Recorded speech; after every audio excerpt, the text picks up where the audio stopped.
All right. Hi, everyone. All right, we are on.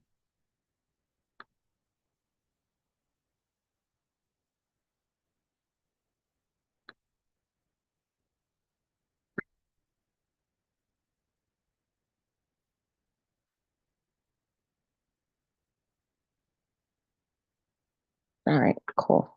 Right. Hi, everyone. All right, we are on.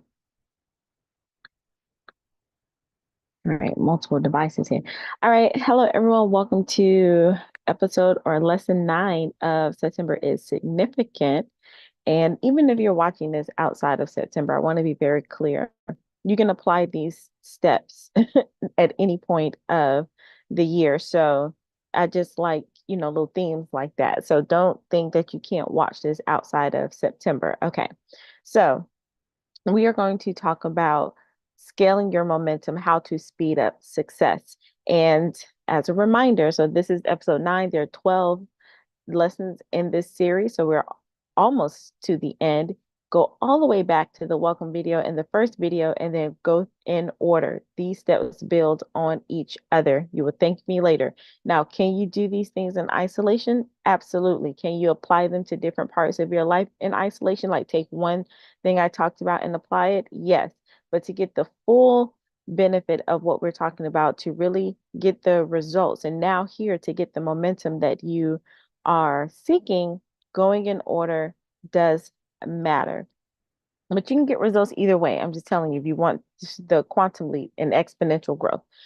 All right. So if you're watching this and then you're like, well, is there a way to deep dive with this? Yes, I will be putting together a type of leadership program, a personal leadership program to walk you through. And I'm going to talk about something that is, it may seem like it's off topic, but it's going to go with what I'm going to share with you in the end. At the end of this video, I'm going to read through some questions for you to start asking yourself and for you to answer starting on your own about how to scale your momentum and speed up success. So let's see if it will pull back up. Yes, because y'all know when I be trying to find my threads, it be going away. So I on threads, I post some like short thoughts. The series that I'm in now that I'm doing is business devotional insights. So I call it Biz Devo Insights. And so I read my scripture for the day and then I sit and say, well, what practical insights do I have? Now, sometimes it is advice, sometimes it's me speaking to myself. So when I'm on there, I do that. And then things pop up on the feed that catch my eye. And I think this was great timing. So I'm going to talk about this first. And this is from dianagrace.co. And I'm going to read some of her comments, and it is going to relate to scaling your momentum. And I'm going to read this, share a thought, then give you the questions at the end. So she says, I paid over $5,000 in coaching and programs teaching me messaging. I got only 2 clients. I was missing one crucial thing. And then so it's a thread, so it keeps going. I'm going to say this, and I'm going to keep saying this. And I've been thinking it, but I haven't been saying it out loud. Everyone does not need to be a coach. Everyone doesn't need to start a coaching business because to me, it's starting to feel like those who can't teach. I was in the education space, and so many people would become teachers just because it looked like it was the easy thing to do. And so I see that in the coaching industry. I do believe that all leaders should have coaching skills, but that's very different. And honestly, a lot of people, and I had to experience this, a lot of people who say they're coaches are actually consultants or strategists.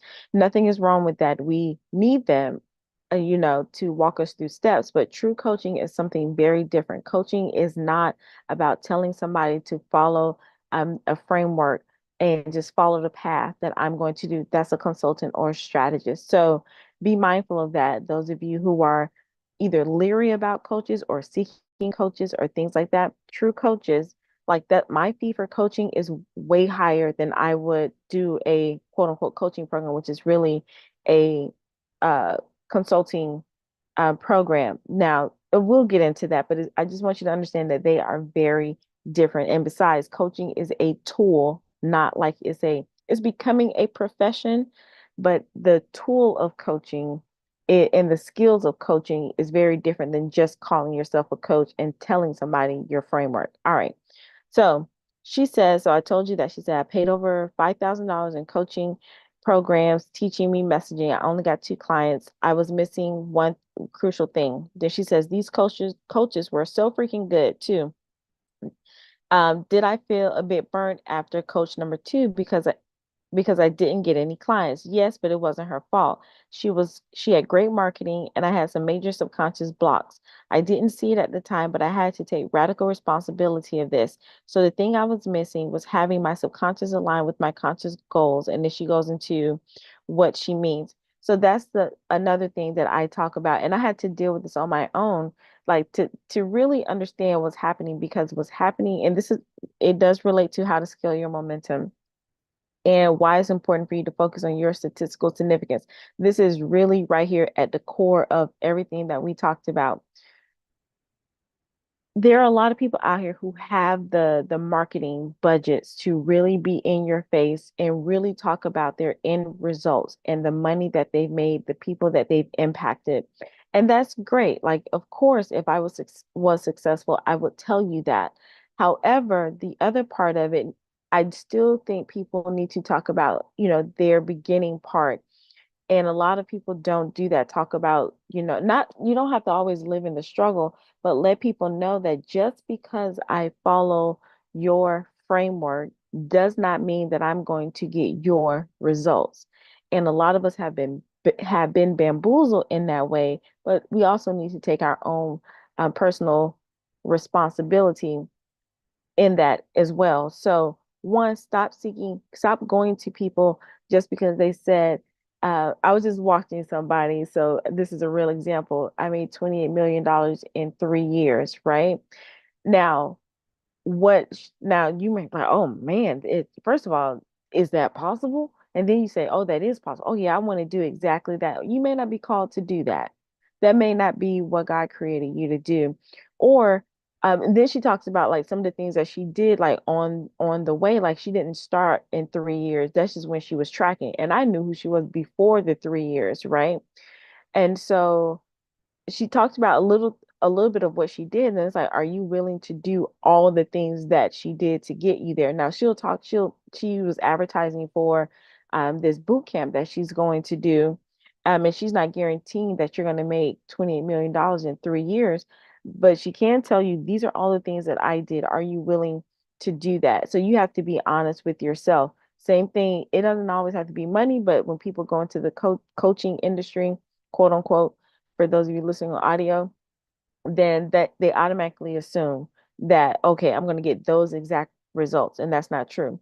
So she says it means that she was like, well, what does that mean? Her subconscious didn't align with her conscious goals. She says it means that it didn't matter that I so deeply wanted, she put in all caps, clients, when I was on the verge of burnout already, and I was afraid of it, quote unquote, suddenly working, and that my calendar would get too full and I would be totally burnt out, not able to serve my clients. So I subconsciously sabotaged. I pulled back. I posted mediocre content, didn't dare to stand out as a thought leader. I did things half-heartedly.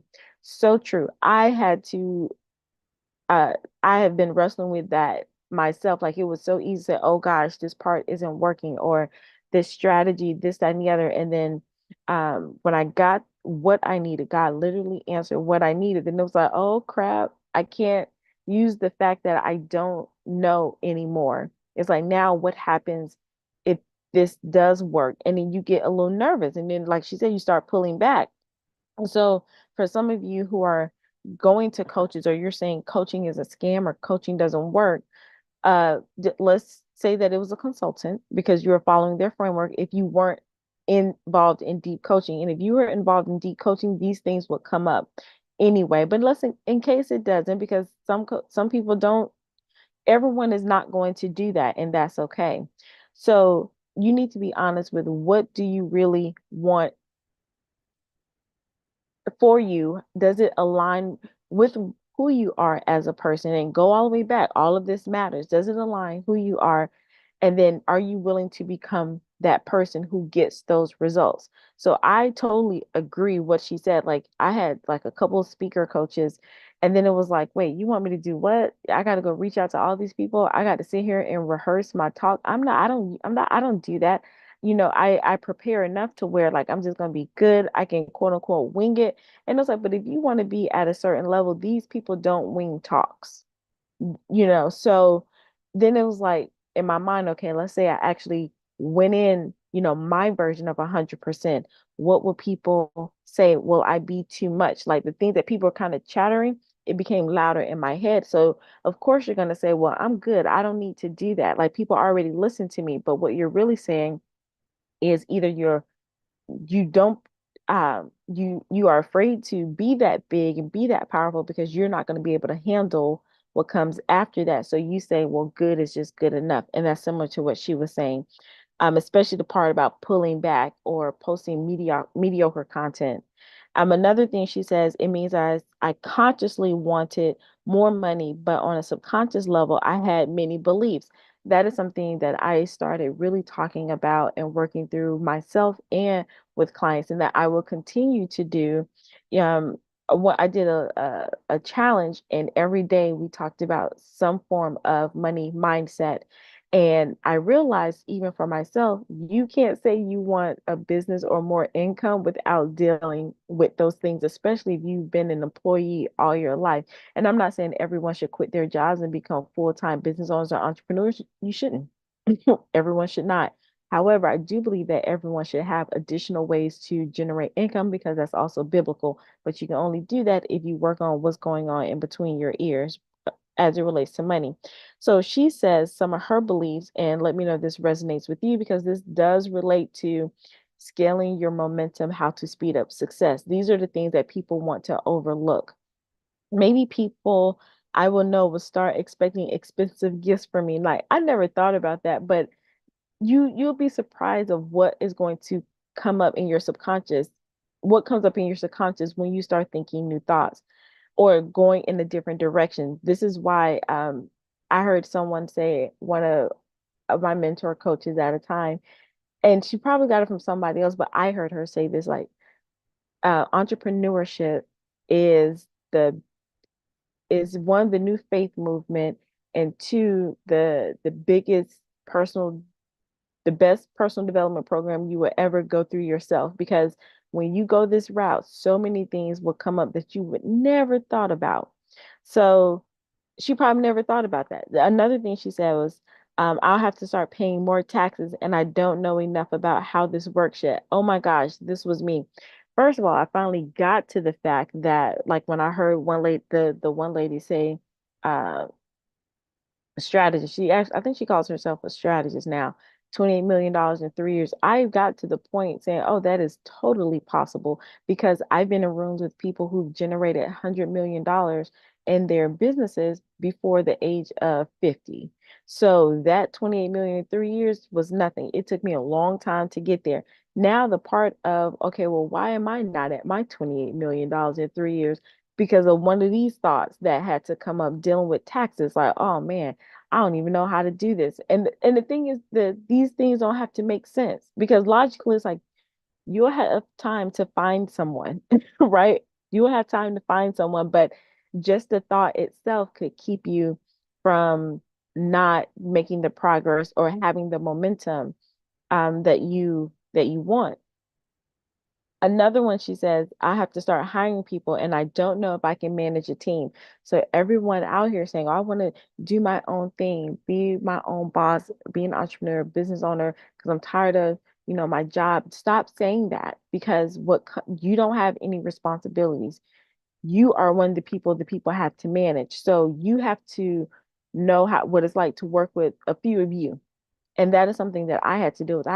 Before this journey, I had to get my attitude right as an employee and uh to do what I needed to do and stop complaining and then start identifying myself as an entrepreneur, business owner, or someone who can venture out. We'll start there because I didn't make that huge leap. But I had to get it right as an employee first and start shifting my mind while I was an employee. So the fact that if you are struggling, and I had to deal with this too, so I'm not telling you anything that I haven't thought about. Like the first one I didn't, but some of these I agree with, and you might be thinking that too, and why you're not scaling your momentum is because it's going to take a team for you to get the momentum. Now, this isn't always in business. This is why I said go back to your original vision. Your vision your vision could be something else, and some of the goals that you're setting, which are really targets, and we'll talk about goals. Like we use goals, but I think it's a negative connotation sometimes with goals. But you may right now in your season could be, I want to uh operate my family like a well-oiled machine, and I've seen this lady do this on Instagram. I think she's fabulous. I was like, man, I'm gonna do that when I have a family, but I had to start thinking that now. She she has people coming in. She outsources a lot of things and she puts systems in place and leverages technology, which is a form of managing people and certain assistants to do certain things, which, people are like, well, how could you do that as a mother? Well, she's the CEO of her household and her husband, but she's the command center. So she put things in place as a way of hiring people. So I think on one of these we talked about a team somewhere on one of these series, but your team doesn't always have to be about business. Even if you want to do something on the side as while you're still in your career, it's still going to take somebody for you to delegate to and to lead and to be in charge. And if you're not there, that could be something that's dancing around in your subconscious that is keeping you from scaling your momentum. Another thing she says, my part-time job is my safety net. If I suddenly earn a lot of money in my business and I quit that, I don't have my safety net anymore. How many of you feel like that? Even if you're a dualpreneur, some people say, I want to work enough to replace my income. Well, technically, you don't want to work enough to replace your income. You want to work on the side. If you don't want to keep your main job, you want to generate enough. And I didn't know this, like I'm telling you now, this is free advice. You want to make sure that you double or triple because if it's just to replace your income, you're still in the same place you were in, and you might as well just stay at your job and have less of a headache of doing all the things yourself. So if you're going to do that, you want to double or triple your income before you leave. I was like that. I was like, okay, well, maybe I need to go back. I was fine as a college professor. My whole plan was to stay a professor and keep escalating and grow a company on the side. I got fired. I didn't say, oh, in a way I had the attitude because in a way I spoke that thing, but I thought I was gonna have some other things in place first. And so be careful of what you say. But it's not like I want to just quit my job. I just didn't like the environment. But I loved being, once I got into it, being a college professor. And I'm like, I didn't work that hard. I didn't work every day either. So those of you who, if you're doing something on the side or you're wanting to start your business or be an entrepreneur, because I think they're different, then you have to realize that you holding on to your quote unquote safety net, your job, that is something that's holding you back. Not saying that you can't keep your job, but saying that, oh, it's a safety net because you don't trust what you're able to generate on your own. These are things that you have to deal with in order to scale your momentum and speed up your success. So she was saying, and then was it a fluke? I did that. One time I generated $20,000 in a month. I don't talk about that a lot because I don't want to be like, oh, look. And it was just a one kind of like a one off, right? Now I can see what I did to do that, but what stopped me from doing it over and over again is because of the thought that was I a fluke, and because have I didn't know what to bring up to the business coach that, well, she calls herself a business coach, the business person that I was working with at the time, that I couldn't hear anything she said, you know, or I couldn't implement what needed to be done because in my subconscious it was like, well, you're a fluke, then that's not going to happen. And I had already said that people in education don't make money. It was just a lot of stuff that I was saying and subconsciously believing, and then that's how I was showing up, and that's why I wasn't getting results. And that could be the same for you.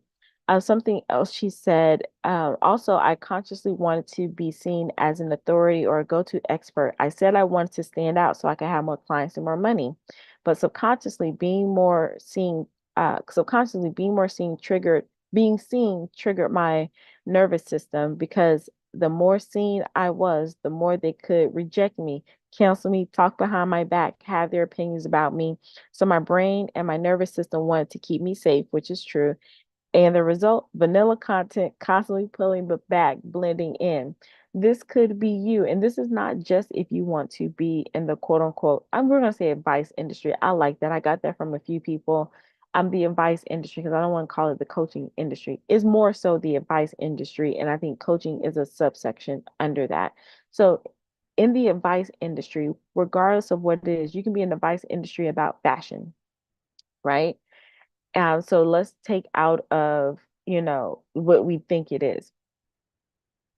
You you do have to be seen like income is related to impact. People can say whatever they want to say. Oh, it's not about the money for me. Lies you tell. Oh, I think it was somebody, I heard this on a call one time. She was like, mission over commission. I hear you, but in order for you to really drive that mission, you need some commission so that your mission can get out to more people. But we have to stop saying little things like that when it we don't believe that, because if that was true, you'll stop talking about you want to make a lot of money and you'll just be out here just doing stuff just because you won't say that you're an entrepreneur or a business owner.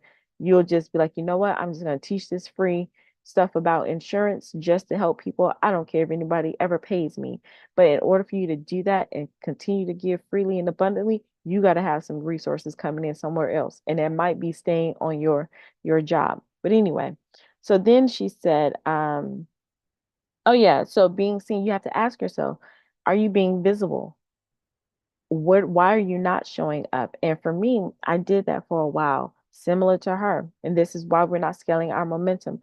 The lady who talked about generating $28 million in 3 years, she was everywhere. I mean, on every stage, created her own stage. I think she was doing events every week that y'all might see me popping up a whole lot more because it is about visibility and being seen and being everywhere. Nobody gets upset when we keep seeing the same commercials come on, the streaming services, now even playing games on your phone, same, commercials or ads that come up. But then we're like, oh, I don't want to see it or say this, that, and the other, and just skip it or scroll by, wait for it to go off. But when it's a person doing it, it's like, oh, they're doing too much. No, they're doing what their business requires to be seen, to be in front of as many people as possible. So if you're saying that you want to have this impact, you can't have great impact with two people. You can't have great impact and not show up. You can't scale and be successful at the level of that your purpose requires, not just your vision, that your purpose requires if you're not willing to be seen, invisible.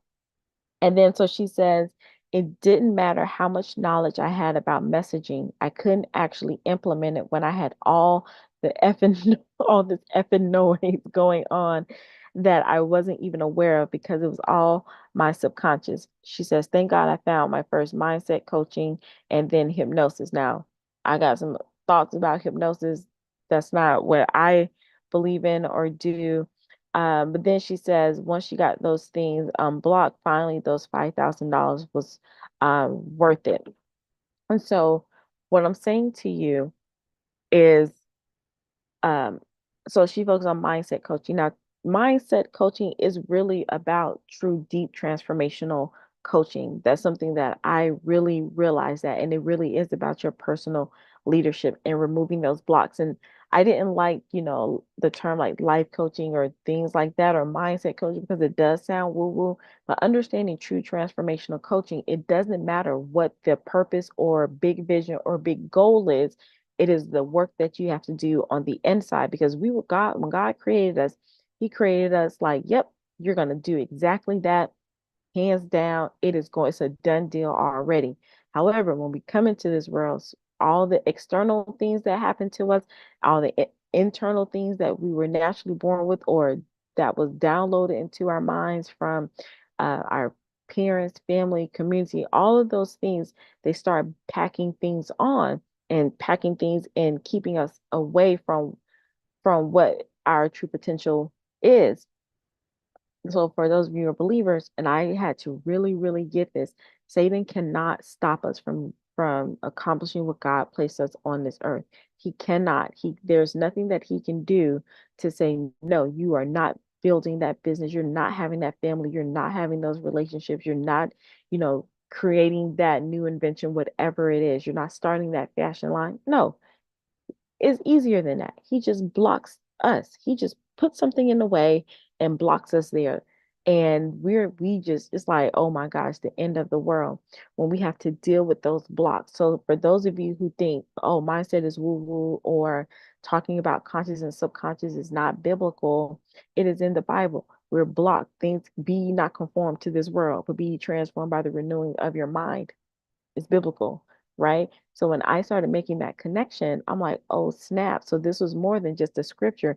These are things that we have to constantly renew in our mind, things that we have to take every thought that's stronghold. I'm paraphrasing, but y'all know, no, to take every thought captive, you analyze it, and then if it does not move you forward, you cast that thought down. These are principles, and it's not about, oh, this is so Christiany or religious. These are principles, and principles are going to be principles. The law is the law, right? So a lot of these things that we hear in the advice industry, they're biblical based, believe, whether you want to believe it or not. Now hypnosis, I haven't done a deep dive, but I did my own personal experience and research and other things. I'm like, we don't touch that. But if you want to do that, go do you. Don't come to me talking about hypnotize me. I'm not doing it. But a way to deal with your subconscious. Now, I do believe in order for you to do that, you do have to be in a different state of mind. You do have to slow things down. You do have to be more aware and conscious and willing to go in, take some deep breaths. I'm careful now about meditation. I have my thoughts now about certain types of meditations because I used to meditate a lot. But I do believe though, because the Bible does talk about meditating. So it's just a way to meditate. But all that other types of meditation, as for me, no go. But hey, do you to get you to a place where you can access your subconscious. It's really about you being aware and being honest with yourself. And you can ask Holy Spirit to reveal those things to you.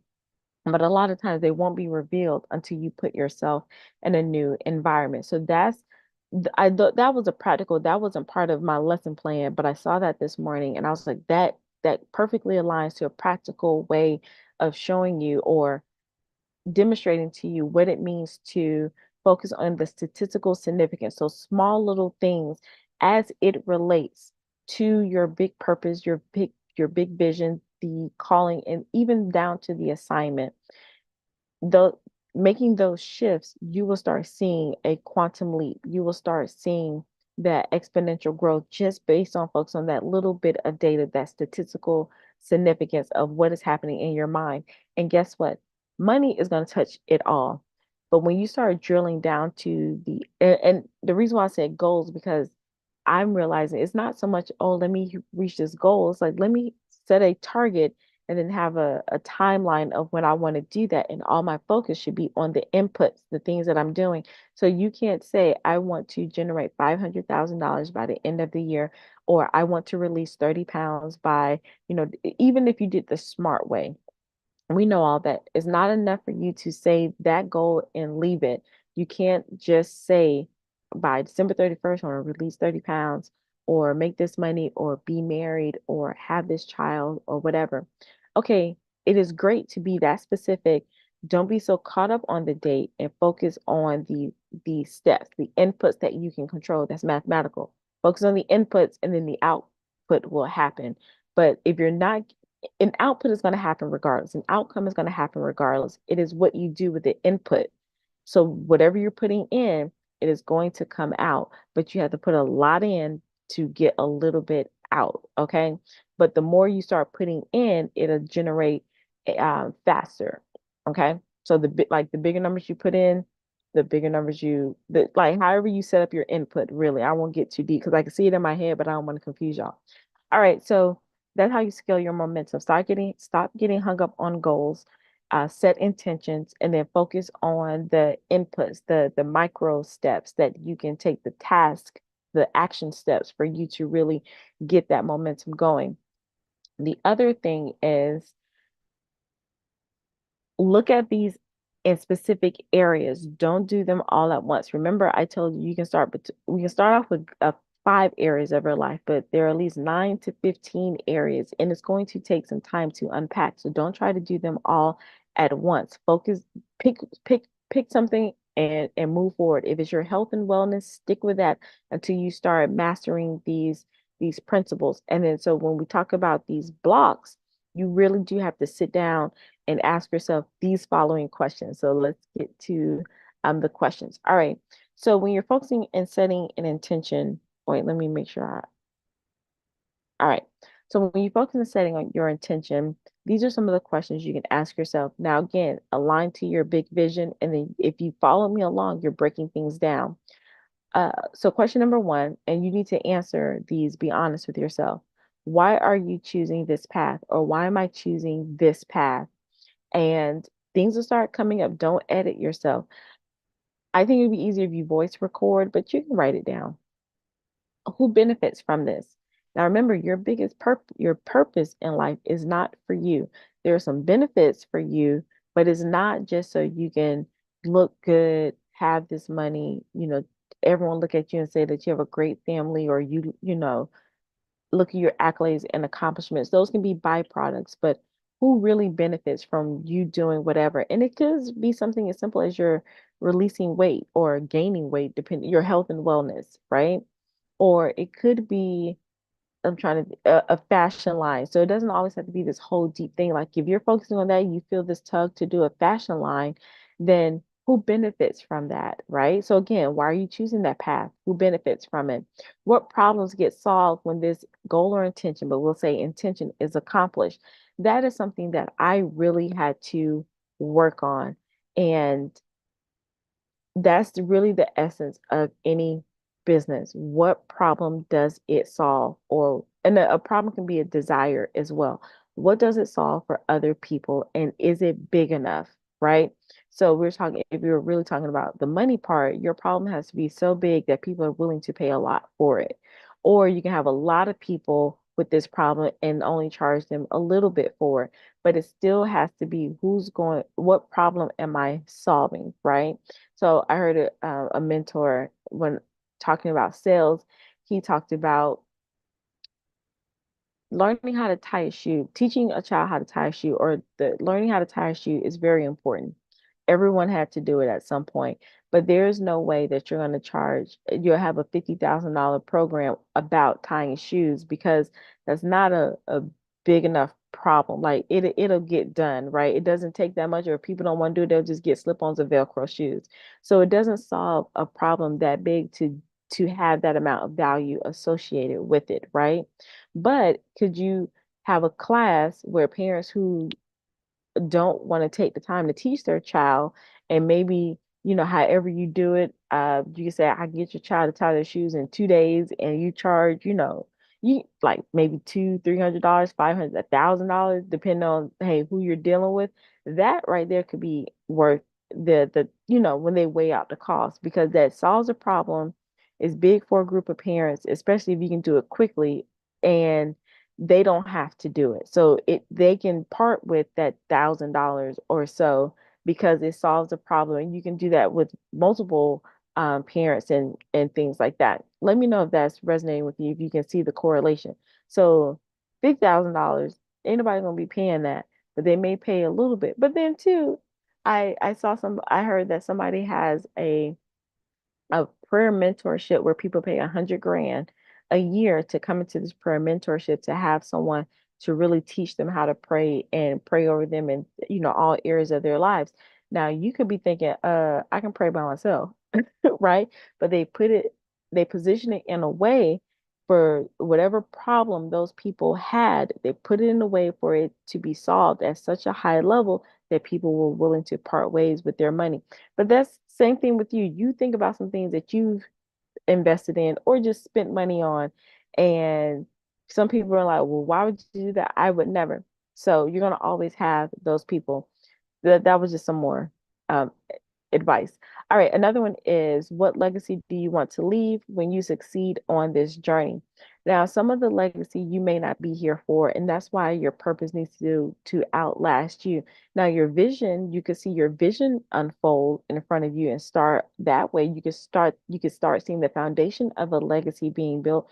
You can have your assignment completed, right? You can have some intentions unfolded. So you can do those things um and think about, what do you really want to leave behind?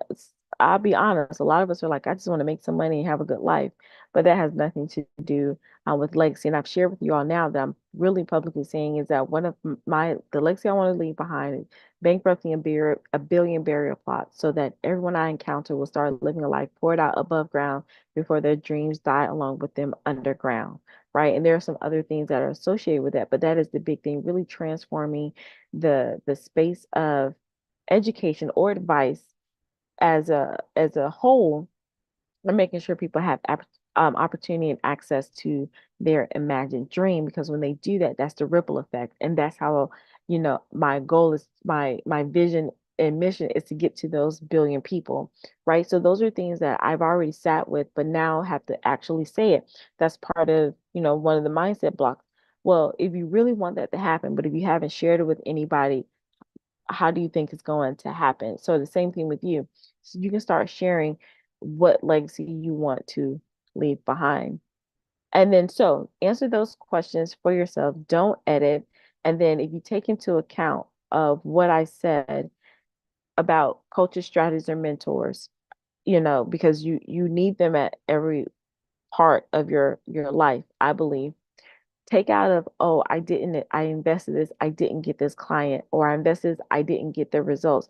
Check yourself first, number one. And two, all investment is good. Any self investment that you do for yourself, it is a good investment. And one example I heard on a training just yesterday, because I'm always like, I keep coaches on deck, just so y'all know. One thing that I heard yesterday, and it's some of these things are so simple, but you just need to hear it again in a different season of your life. She talked about the Chinese bamboo plant.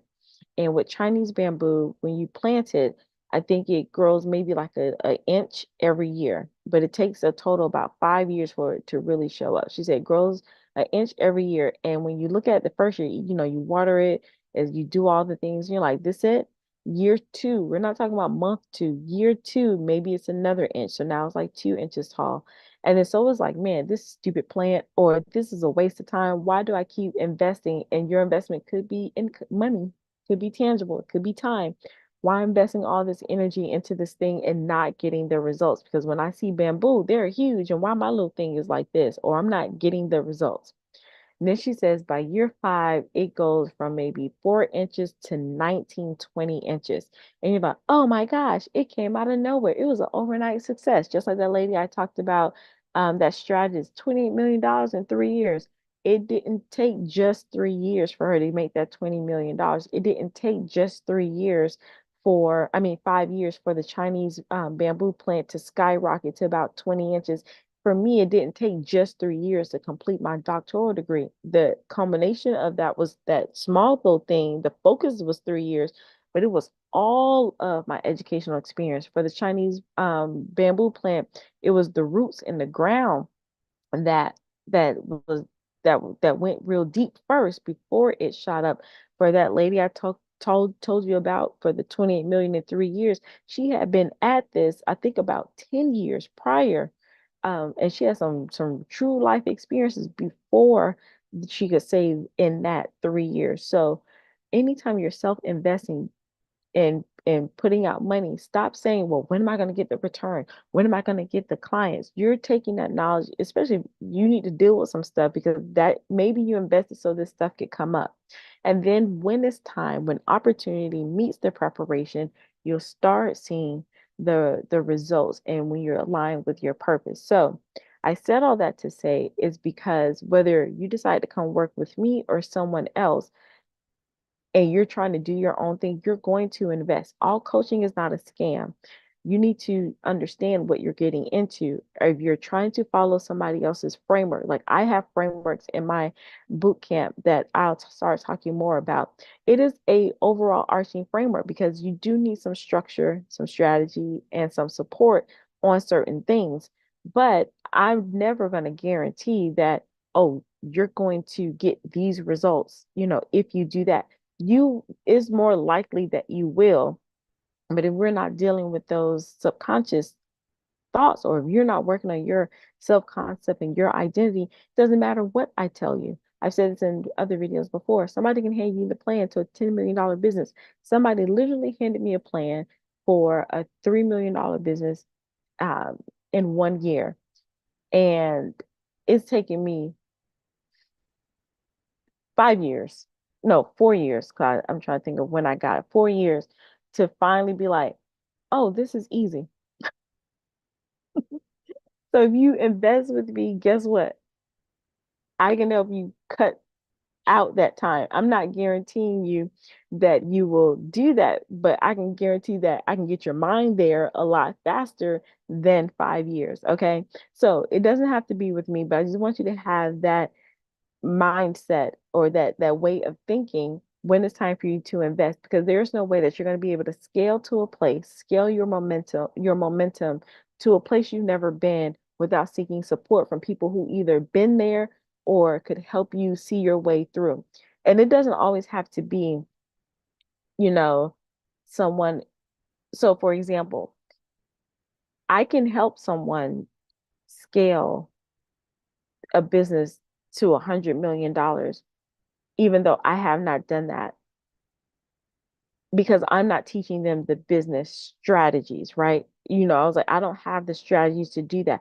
But if you're working with someone with the strategies and it's not working, I can tell you why it's not working. So I said that to say is, don't always look at the external results that a someone in the advice industry is telling you about. Yeah, you do want to fact check, you do want to look at some of their track record depending on what you're looking for. But when it's talking about the transformational work, be open. And you may not always run to a skill-based person first, or you may need both. I'm just saying. All right, so you do need support in order to scale your momentum. This is how the lady that I talked about, to I'm just going to let you know, for that grew that, but when she focused, she generated $28 million in 3 years. She's invested in uh $1 million coaches, $500,000 masterminds. She's invested paying like 50 grand to speak on certain stages, to be in front of people who would invest in her programs. So that's what I'm saying is, yeah, it sounds good, but do you want to be able, will you be in the place to do the things that she said? Same thing. If anybody, they say, well, you got your doctorate degree in 3 years, or you wrote a book from start to public to bestseller list on Amazon. People say, oh, it's not that big. It was a big deal to me. But from idea to bestseller list in 90 days, we're not talking about just finishing the book in 90 days. We're talking about the whole process. Oh, well, how do you do that? And then I tell them the steps, and like, oh, it doesn't, oh, I don't want to do all that. Then you don't want these results. Or uh, you may just want to finish the book, and the end result may not be what's aligned to you. So that's the other thing. You have to set what's in line with you. You may not want to do the things to generate a $28 million a year. I mean, $28 million in 3 years. That may not feel right to you. um, my dog is barking. I got thrown off.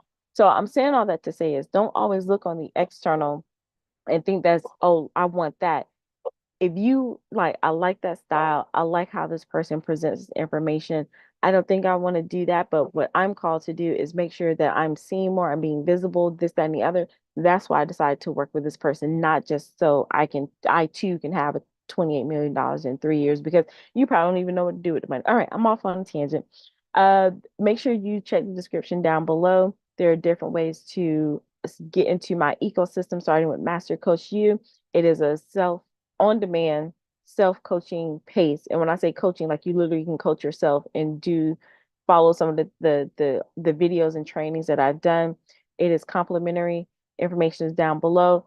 And then I am still hosting at this time. One is coming up on the 24th, curated strategic workshops. If you go through the virtual expo and get all the advice from the experts and follow that along, and when you upgrade to the VIP version of that, you will get a special offer to attend those workshops. But if you're like, I don't want to do any of that, then you pay the full rate. They're both less than $100 for you to come in for a curated workshop. And that workshop is not a coaching program, is not anything like that.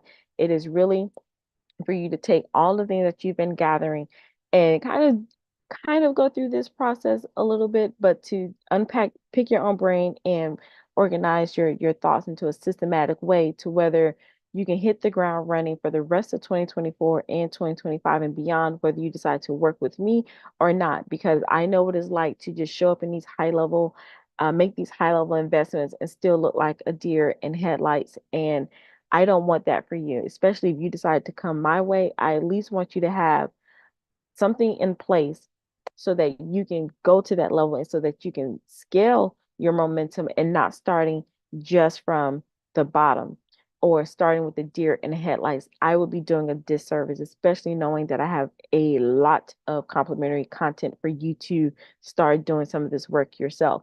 A lot of people in the advice industry will not tell you that. They say, oh, just show up. You don't have to have anything to get started. Just come on in. But I've seen way too many people fail and say that I didn't get my results because they never did any groundwork first.